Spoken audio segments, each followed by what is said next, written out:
अभी 28 जुलाई 2026 को पार्लियामेंट में एंटी पेपर लीक बिल पर बहस के दौरान प्रियंका जी ने श्री वी कामकोटी, जो कि आईआईटी मद्रास के डायरेक्टर हैं, उनके बारे में बहुत ही अभद्र टिप्पणी की।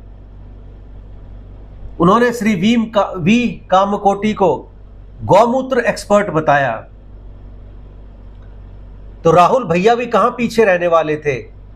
29 जुलाई को ही राहुल भैया ने सभी राष्ट्रवादियों को इडियट, अंधभक्त बता दिया। ऐसा लगता है दोनों भाई बहन में एक स्पर्धा चल रही है कि कौन हिंदू सांस्कृतिक चिन्हों को या राष्ट्रवादियों को कितनी गाली दे सकता है, और जो अधिक गाली देगा कांग्रेस पे कब्जा उसी का। क्या ये इस तरह के वक्तव्य कोई नादानी में दिए गए हैं? जी नहीं, ऐसा नहीं लगता। ये सब वक्तव्य एक बड़े षड्यंत्र की ओर इशारा करते हैं।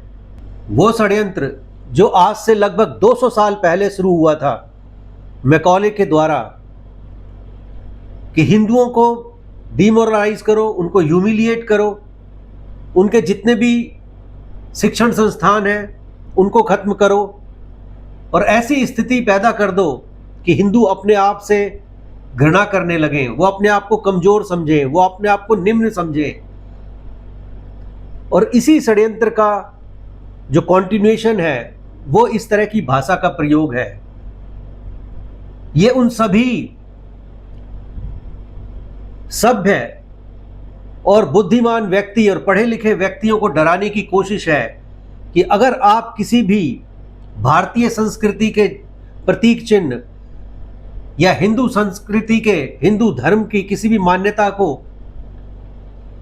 आप स्वीकारेंगे या उसको महिमा मंडित करेंगे तो हम तुम्हें गाली देंगे, हम तुम्हारा अपमान करेंगे, जिससे कि लोग भारतीय संस्कृति के मानक चिन्हों को आगे बढ़ाने से हिचकिचाएं। ये इस षड्यंत्र का हिस्सा है और हमें इस षड्यंत्र को सफल नहीं होने देना। हमें गर्व से कहना है, जैसा कि स्वामी विवेकानंद ने कहा था, वो इस बात के लिए जागरूक थे, उनको पता था कि क्या षड्यंत्र चल रहा है, इसीलिए उन्होंने एक नारा दिया कि गर्व से कहो हम हिंदू हैं, गर्व से कहो हम अंधभक्त हैं, हम भारत माता के अंधभक्त हैं, हम हिंदू संस्कृति के अंधभक्त हैं।